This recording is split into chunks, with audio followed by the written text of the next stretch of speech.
This video is brought to you by John Robson Guitar Tuition.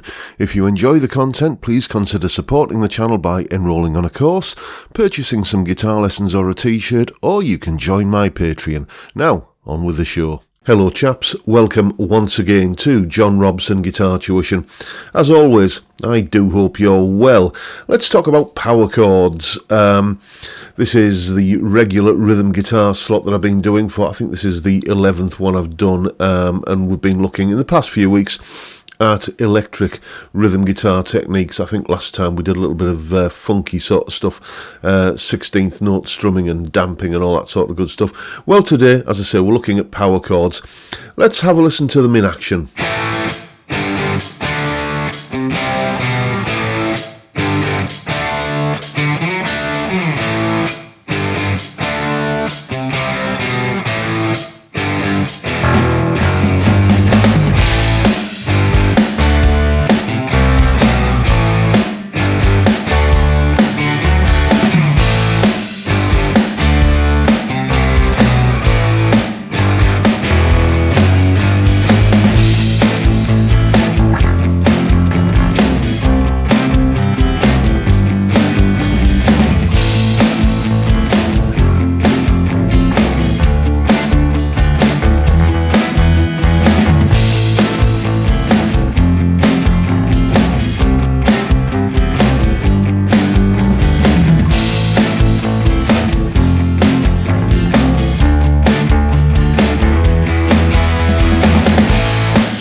So there you go, power chords, a very recognisable kind of sound. You hear them in pretty much any genre of music these days.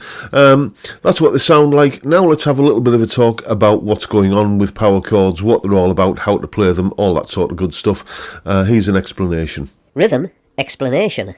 Okay then, a quick guide to power chords for the uninitiated. Maybe you've heard of them, maybe you sort of vaguely know of them, maybe you've even played a few, but you're not really sure what's going on.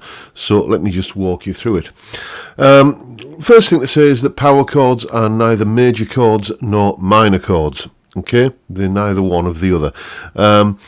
Basically, if we take a look at an A major chord, that is made up of some notes. We've basically got an A note and a C sharp note and an E note. And those notes are the first, third and fifth notes of an A major scale. Okay, so we've got those three notes of the major scale. Now it's the third note, the C sharp in this case, which defines the chord as being A major, because if we change to an A minor, then all that's happening is that C sharp note, there it is in isolation in an A minor chord, that drops back to there and becomes a C. So it's that C sharp or C, that major or minor third, as we call it, that defines the chord as being major or minor. And in a power chord, we don't play either version of that note. We're just playing the first and the fifth notes of the scale, which would be the A and the E. So hence, this is why we call power chords five chords, because you're just playing the first and fifth notes of the scale.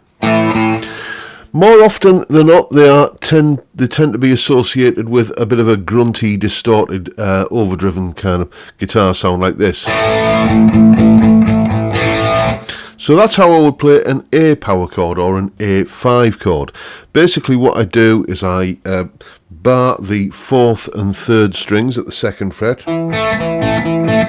and then the underside of my 1st finger here is muting the 2nd and 1st strings. Like that, so just keeping those quiet, and I'm playing the 5th string and the 4th and the 3rd to get my A5 power chord. I can then just move that shape up to here, just move it up 1 string, and again I've now got an E5 power chord. So E5, A5. If I go down to here and bring my other finger on here, I'm going to use my 3rd finger. It's basically like playing a D chord, but we're not playing anything on the top E string. Why? Because that's where the 3rd lives in this chord, and we don't want to play the 3rd. So once again, I'm just going to use the underside probably of this finger here to mute that string, and this is, in case you haven't already guessed, a D5 power chord.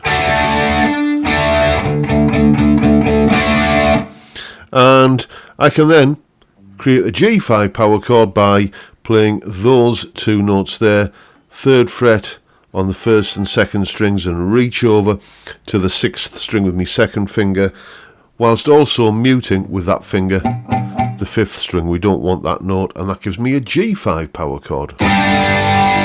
So G5, D5, A5 and E5.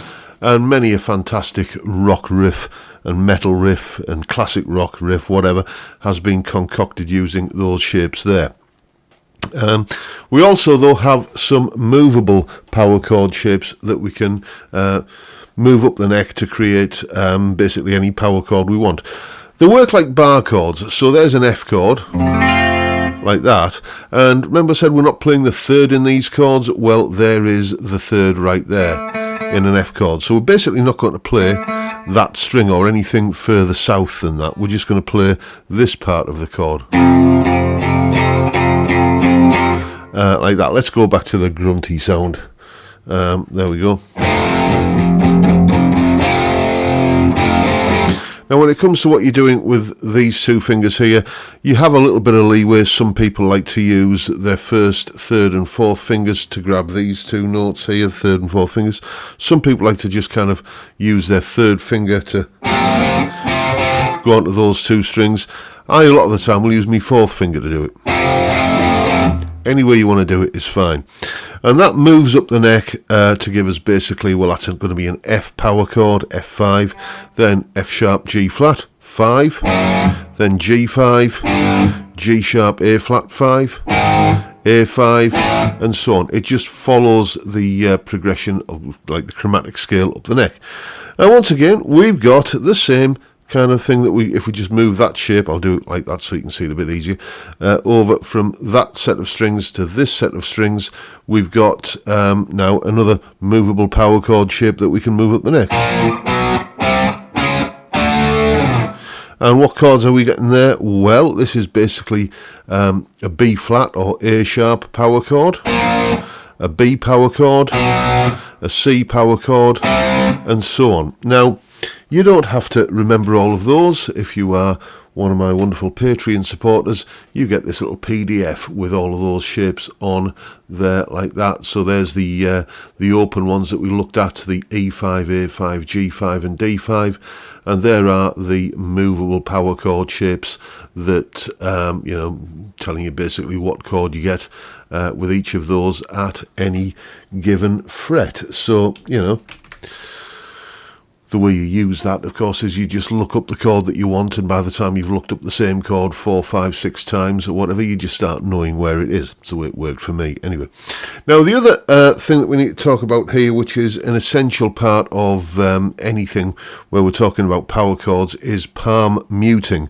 Now palm muting is basically where you're using, it's not really the palm of your hand, because you're not using that part of your hand there. That's what I traditionally think of as the palm of the hand, but you're using more like the heel of your hand here. And what the trick to do, especially it's good if you've got like a tune-o-matic bridge like this, because you can just kind of comb up that ramp there with that part of your hand, and as soon as you start to feel the kind of the break angle of the strings there, then at that point you lean over like this, and that is going to naturally mute the strings and give a very chunky, pleasing sound. Without the mute, with the mute. It's a skill you'll have to practice that to kind of, if you go too far back, you're not going to get any muting effect. And if you come too far forward, you're not going to get any chord. So it's just finding that sweet spot. You'll get to know your own guitar and, you know, the way it feels under the heel of your hand there to do that muting thing. But, you know, basically there are many examples of palm muted power chords and palm muting in general across the whole gamut of, you know, rock and pop music, and played on Strats, Telecasters, Les Pauls, you know, any kind of guitar you can think of. So it is eminently possible on any guitar. And, you know, that's good for playing.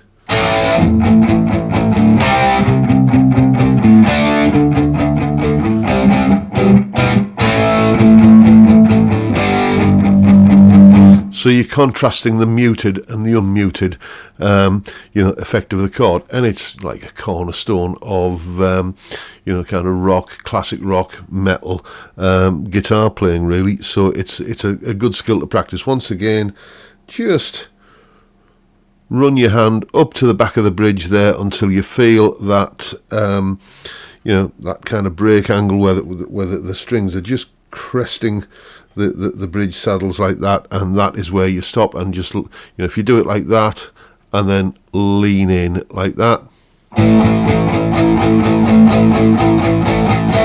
you're going to get that lovely palm muted sound. Be careful if you've got a guitar with a floating bridge, because this is one of the things that can, obviously you might be putting pressure on the bridge, which is going to kind of make your tuning go all wobbly. It's one of the reasons why many people with tremolo systems prefer to have absolutely no, you know, no kind of backwards movement in the trem at all. Just plenty of people do seem to manage with it. I wouldn't know, because I'm not really a trem user. So there you go. That is a short little guide to power chords, what they are, why they are, and how to use them for the uninitiated. And well, now you know all about them, go away and have some fun with them. And in addition to that PDF I mentioned in that clip there showing the different power chord shapes, you get a full tab in both Guitar Pro and PDF formats. And what else? Yes, that explanation clip that you've just seen there, the clip of me playing that piece of music from earlier, and a backing track to play along with. All of that is, as I said, up on my Patreon page. There's the address, and the link is in the description. $3 or £2.50 a month gets you access to all of these additional goodies that go along with these YouTube videos. A massive heartfelt thank you to everyone who supports me in that, or any of the other ways, all of which are also linked down in the description. And that is pretty much it for today, folks. Hope you've enjoyed the video and found it useful in some small way, and if that's the case, please hit the subscribe button and the notification bell if you haven't already done so. And why not give me a like while you're at it?